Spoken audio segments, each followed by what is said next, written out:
ہر قسم کی تعریف اللہ کے لیے ہے۔ ہم اس کی حمد بیان کرتے ہیں، اس سے مدد مانگتے ہیں، اس سے مغفرت طلب کرتے ہیں، اور ہم اپنے نفسوں کی برائیوں اور اعمال کی خرابیوں سے اس کی پناہ چاہتے ہیں۔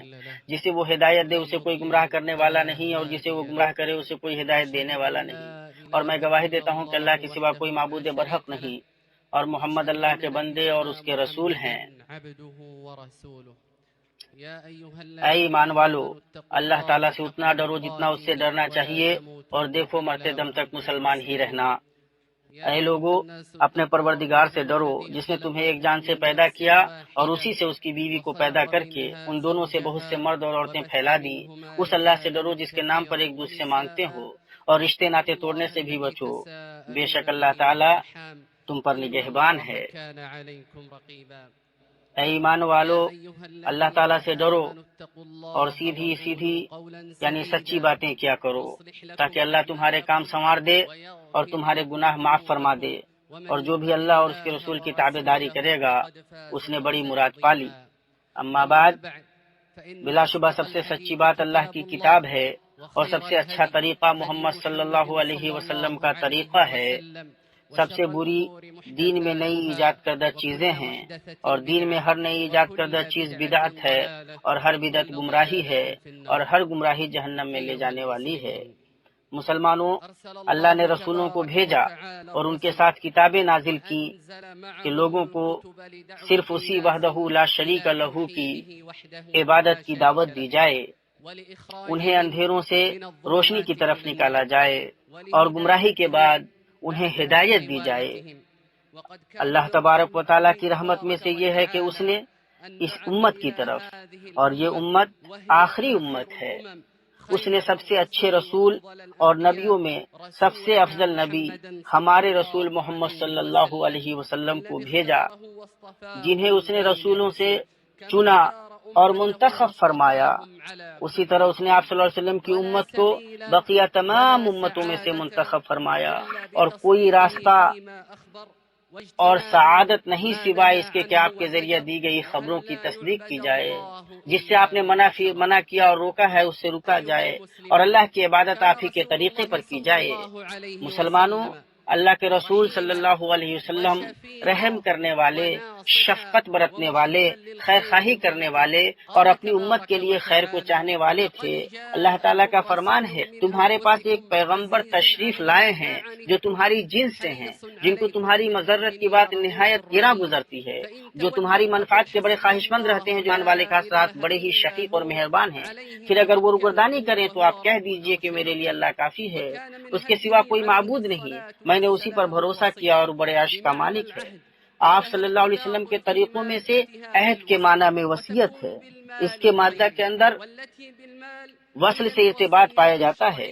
یہ وصیت مال وغیرہ سے ہوتی ہے، اور جو وصیت مال سے ہوتی ہے وہ شرعی وصیت ہے، اور اس کا مقام فقہ ہے، اور اس کے اندر وصل کا معنی پایا جاتا ہے، کیونکہ وصیت کرنے والا اپنی وصیت کے ذریعے اس تک پہنچ جاتا ہے جس کے لیے اس نے وصیت کی ہے، یعنی کہ اپنے مال کا بعض حصہ اس کے نام کر کے اس سے جا ملتا ہے۔ جہاں اس وصیت کی بات ہے، جہاں تک اس وصیت کی بات ہے جو مال کے علاوہ چیزوں میں ہوتی ہے، تو اس سے مراد ہدایت، نصیحت اور رہنمائی وغیرہ ہے، اور یہ مصلحت حصول نفع اور دفع ضرر سے ہوتی ہے۔ جیسے تم کہو، میں تمہیں اللہ کا تقوی اختیار کرنے کی وصیت کرتا ہوں، اور صحابی کہتے ہیں مجھے رسول اللہ صلی اللہ علیہ وسلم نے وصیت کی۔ جب ہم نبی صلی اللہ علیہ وسلم کی وصیتوں پر غور کرتے ہیں تو متعدد رنگ اور نمایاں شکلوں کی وصیتیں پاتے ہیں، جو من جملہ انسان کے تمام میدانوں کو سموئے ہوئی ہیں، چاہے ان کا تعلق انسان کے دنیاوی معاملے سے ہو یا اخروی معاملے سے، لیکن اخروی معاملے سے منسلک وصیتیں زیادہ ہیں، اور ان کے اندر اختصار و اعجاز پایا جاتا ہے۔ اللہ کے نبی صلی اللہ علیہ وسلم کی انہی نصیحتوں میں سے کلام اللہ، اس کی تلاوت اور اس پر عمل سے متعلق وصیت ہے۔ ابو ذر رضی اللہ عنہ کہتے ہیں، میں نے کہا، اے اللہ کے رسول، مجھے وصیت کیجیے۔ آپ صلی اللہ علیہ وسلم نے فرمایا، قرآن کریم کی تلاوت کو لازم پکڑو، اس لیے کہ یہ زمین میں تمہارے لیے روشنی ہے اور آسمان میں تمہارے لیے ذخیرہ۔ اسے ابن حبان نے روایت کیا ہے۔ اس عظیم کتاب نے انسانی زندگی کو درست منہج میں تمام اطراف سے منظم کر دیا ہے۔ رب سے تعلق کی طرف سے اس نے اس کے لیے الہی عقائد واضح طور سے بیان کیے ہیں، اور ان کے بعد جو غیبی معاملات آتے ہیں انہیں ایمان کے 6 ارکان میں بیان کر دیا ہے، عبادات کی تفصیل بیان کی ہے، پھر معاملات کے اصول دیے ہیں جن کے ذریعے انسان باہم رابطہ استوار کرتا ہے۔ اس نے اسلامی اخوت سے انسانوں کو تحید کر دیا ہے۔ اللہ تعالیٰ کا فرمان ہے، یاد رکھو سارے مسلمان بھائی بھائی ہیں۔ اس نے خاندان کی بنیاد محبت، حقوق، رحمت اور مشترکہ ذمہ داریوں کے اصول پہ رکھا ہے۔ اللہ تعالیٰ کا فرمان ہے، ان عورتوں کے بھی ویسے ہی حق ہیں جیسے ان مردوں کے ہیں، اچھائی کے ساتھ۔ ہاں، مردوں کو عورتوں پر فضیلت ہے اور اللہ تعالیٰ غالب ہے، حکمت والا ہے۔ اس نے زندگی کی شہ رگ، مال کے کمانے اور معیشت کے حصول کو منظم کیا ہے۔ اللہ تعالیٰ کا فرمان ہے، تم اس کی راہوں میں چلتے پھرتے رہو اور اللہ کی روزیاں کھاؤ پیو، اسی کی طرف تمہیں جی کر اٹھ کھڑا ہونا ہے۔ اس نے زمین میں میزان عدل کو منظم کیا ہے۔ اللہ تعالیٰ کا فرمان ہے، یقیناً ہم نے اپنے پیغمبروں کو کھلی دلیلیں دے کر بھیجا اور ان کے ساتھ کتاب اور میزان یعنی ترازو نازل فرمایا تاکہ لوگ عدل پر قائم رہیں، اور ہم نے لوہے کو اتارا جس میں سخت ہیبت و قوت ہے، اور لوگوں کے لیے اور بھی بہت سے فائدے ہیں، اور اس لیے بھی کہ اللہ جان لے کہ اس کی اور اس کے رسولوں کی مدد بے دیکھے کون کرتا ہے۔ بے شک اللہ تعالیٰ قوت والا اور زبردست ہے۔ اس نے اس ایک آیت میں تینوں قوتیں مقننہ، عدلیہ اور انتظامیہ کو رکھ دیا، اور اس سے بھی زیادہ یہ کہ یہ سب بلند معانی، حکمت سے پر ہدایات اور درست منہج و طریقہ ہیں۔ اللہ جب کہتا ہے تو درست کہتا ہے۔ یقیناً یہ قرآن وہ راستہ دکھاتا ہے جو بہت ہی سیدھا ہے، اور ایمان والوں کو جو نیک اعمال کرتے ہیں اس بات کی خوشخبری دیتا ہے کہ ان کے لیے بہت بڑا اجر ہے۔ اللہ مجھے اور آپ کو قرآن عظیم میں برکتوں سے نوازے، اس کے اندر موجود آیات اور حکیمانہ ذکر سے مجھے اور آپ کو فائدہ پہنچائے۔ میں اپنی بات یہ کہتا ہوں اور تمام گناہ اور لغزش سے اپنے لیے، آپ کے لیے اور تمام مسلمانوں کے لیے اللہ سے مغفرت طلب کرتا ہوں۔ آپ بھی اس سے مغفرت طلب کیجیے اور توبہ کیجیے، بلا شبہ وہ بخشنے والا اور توبہ قبول کرنے والا ہے۔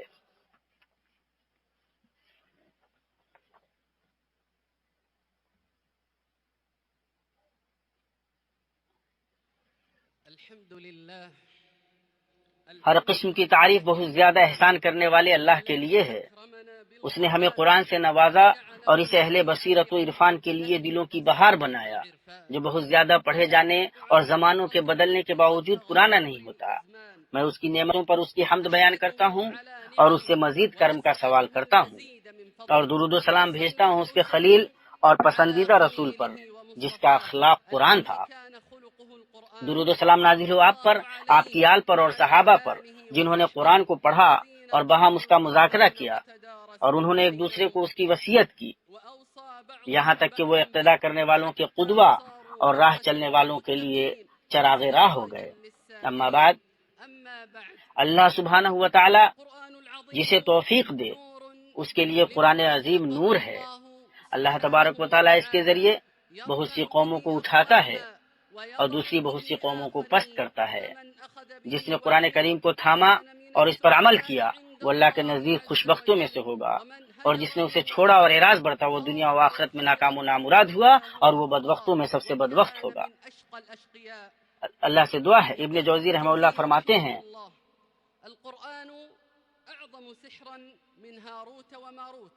قرآن کریم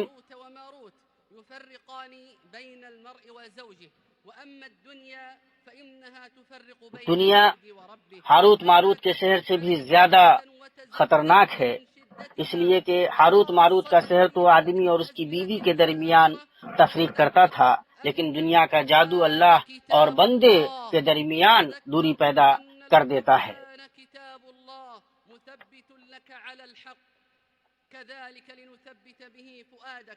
اور دل کی طمانینت، دل کا سکون سب سے بڑی سعادت ہے،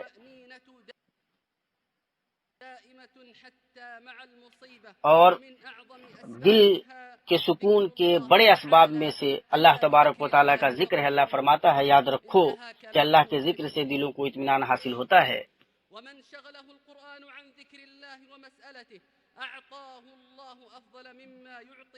اللہ تبارک و تعالیٰ کے کلام کا فضل لوگوں پر ایسا ہی ہے جیسے اللہ تبارک و تعالیٰ کا فضل اس کی مخلوقات پر ہے۔ اللہ تبارک و تعالیٰ قرآن والوں سے خوش ہوتا ہے۔ اور ان کی عظمت کو بڑھاتا ہے۔ اسلاف میں حکمران کہا کرتے تھے کہ صاحبان قرآن کو ہی بڑے منصبوں سے نوازا کرو۔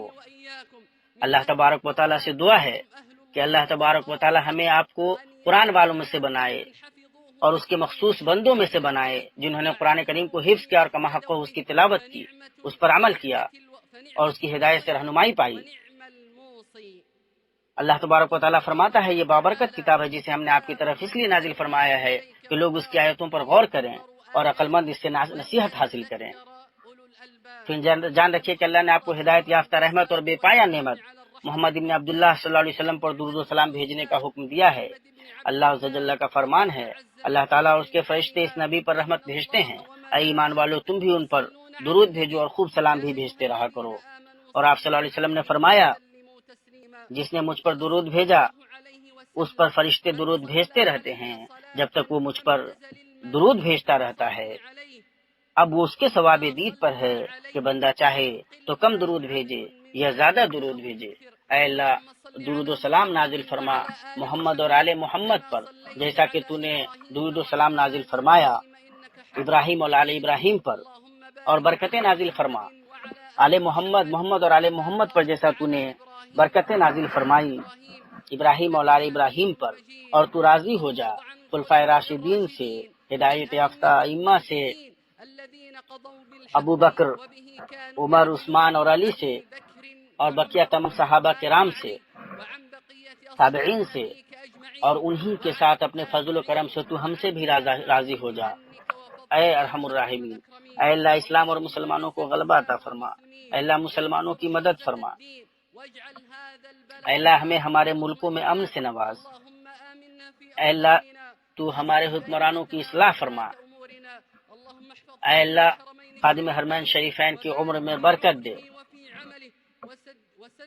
اے اللہ ان کے ولی عہد کو اس کی توفیق دے جس میں بندوں کی اور ملک کی صلاح و فلاح ہو۔ اے اللہ تمام حکمرانوں کو تو اپنی کتاب کے مطابق فیصلے صادر کرنے کی توفیق عطا فرما۔